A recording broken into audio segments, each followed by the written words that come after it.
you think we need to do? We don't know what else to do! Pasta! Oh yes, Hetalia. Almost everyone in the anime culture knows about this phenomena, and it is one of my top 3 favorite anime of all time. And since I have such a connection to this anime, you'll find out later, this entry will contain a lot of raw emotion from me. This is Im Young-soo, the personification of Korea. Yes, all of Korea, because nations are born long before humans make stupid decisions to split themselves into 2 unstable entities. As you can see, he's a happy-go-lucky young man who simply wants to live on his own and prove himself to his siblings and his father, China. His hobbies include cosplay, Korean dramas, and drawing manhwa.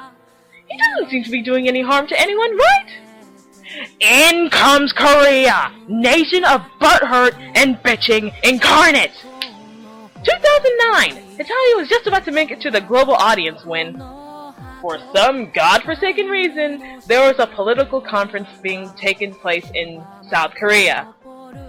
Okay, I wonder what they will talk about. Increasing their economy? Bettering their tourism industry? Doing something about their overbearing neighbor to the north? Nope! They're gonna talk about Hetalia! Because that's what I want to hear that my political representatives are doing. Talking about a fucking cartoon, eh? A poet once said, life can be a challenge. Life can seem impossible. But it's never easy when there's so much on the line. We have a lot on the line. That's it! I'm moving to Sweden! Hell, the worst thing they have going for them is that stupid global Twitter account. Oh, and get this! They had no idea what Hetalia even was! But someone posted a statement about, get this! A piece of fan art that they found of Korea groping Japan! Yes, one of Korea's personality traits is that he's over-affectionate, so this random fan probably drew upon that. And everyone lost their ever-loving minds over a piece of fan art. They started claiming that Hetalia was a crime against their nation, that Hidekazu should feel ashamed of himself, etc., etc., bitch moan bitch. Not only that, but there was even a news story on the Korean news about the sins of Hetalia.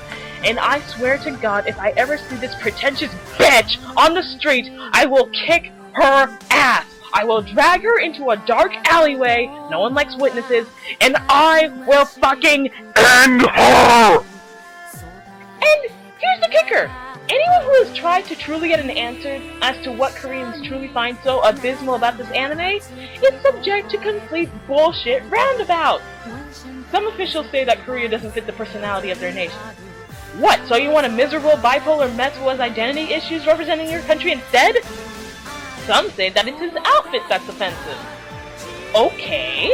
Then send a letter to Hidekazu! He is one of the most down-to-earth mangakas out there. He would listen to you if you brought it to his attention. But has anyone tried to contact him?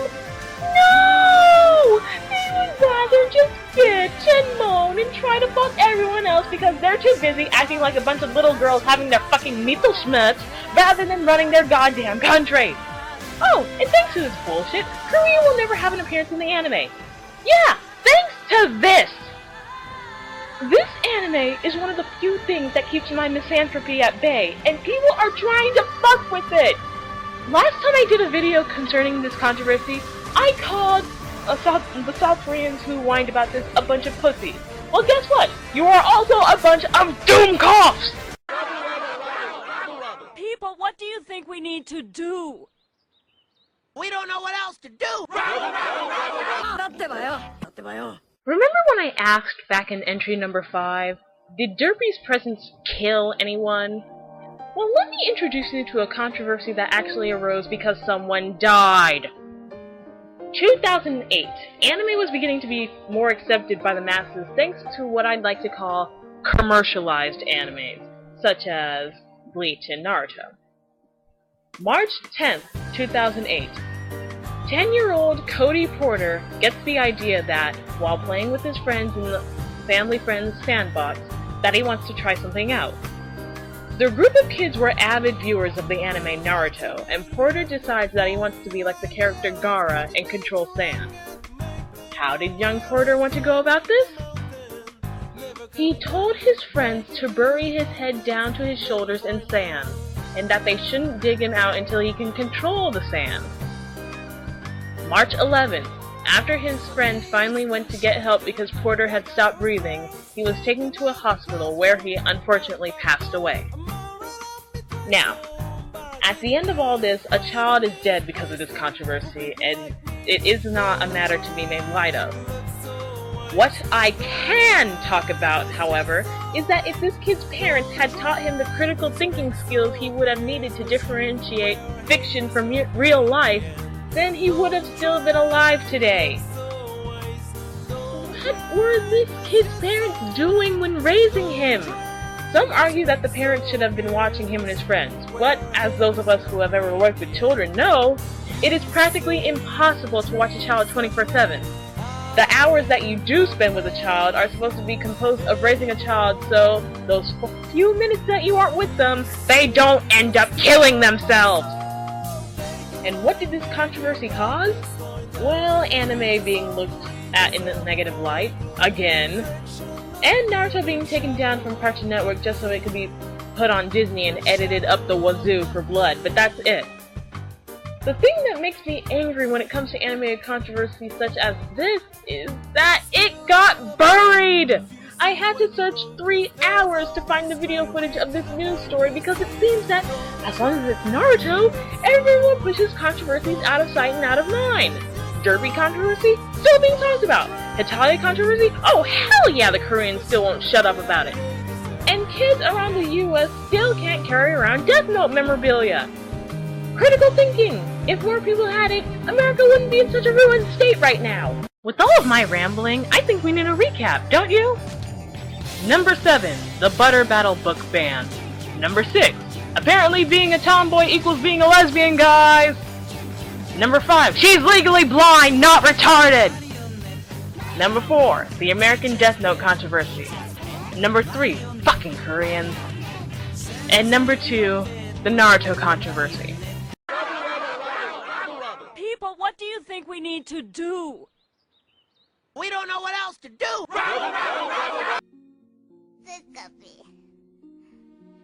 To end off a list like this, you have to go big or go home, and no other anime or cartoon has had as much controversy around it as the Pokemon franchise.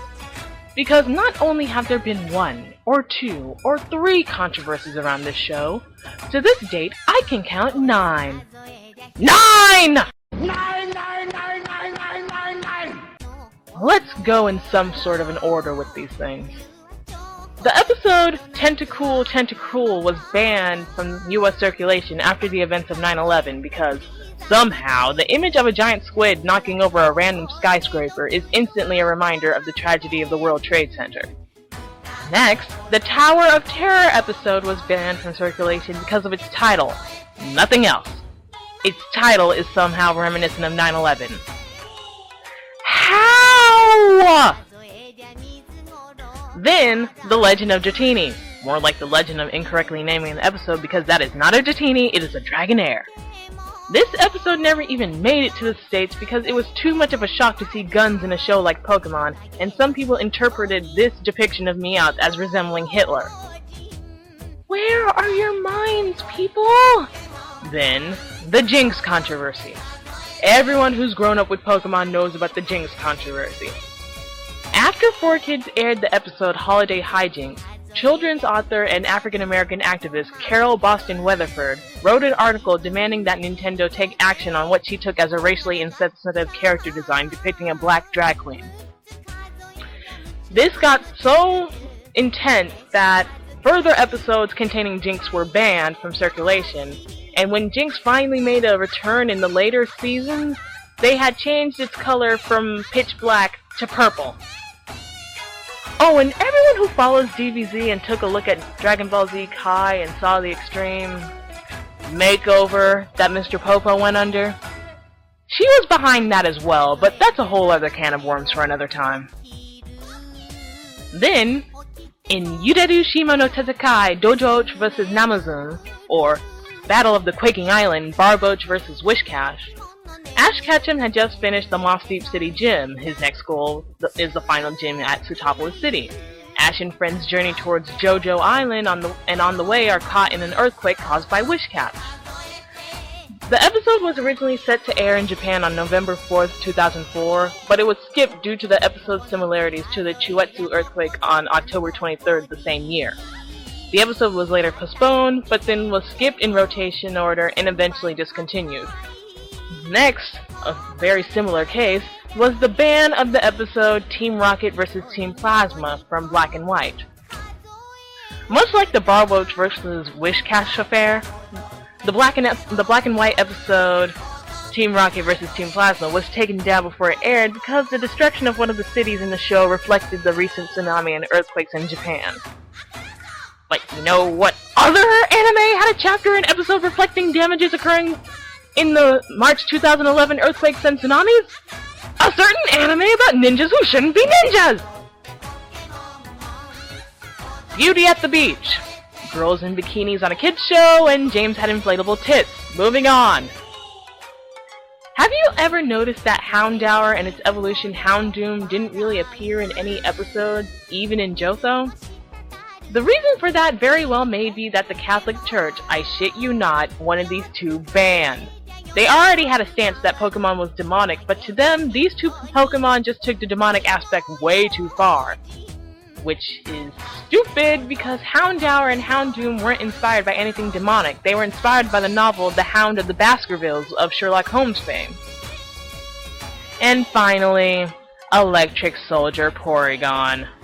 I don't even need to say anything, I'll just give bullet points. Everyone knows about this one! The experimental flashing light animation gave 600 children seizures. It caused the cancellation and further removal of the planned New Year's episode. And it caused Pokemon to be removed from the air for 4 months while they investigated the side effects of this new animation style they were using.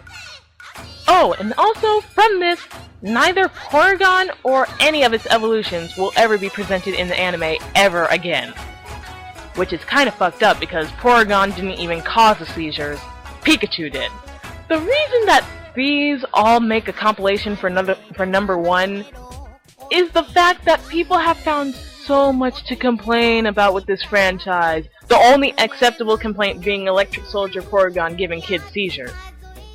But for everything else, it's a children's cartoon show! A lot of these are just cartoons! They're not being made to hurt people! And that's not to say that there haven't been cartoons that have been made to be racially insensitive. Yes, if you want to cause a controversy about those, go ahead. But guess what? No one does!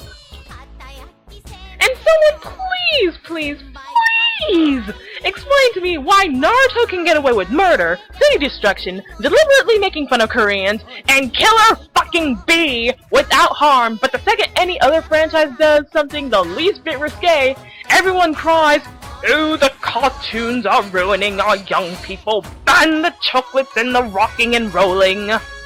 At the end of all of this, all I have to say is, people, life is too hard and too troublesome and too damn crazy for you to be getting up in arms over pictures drawn on paper. This is Lupino9, signing off.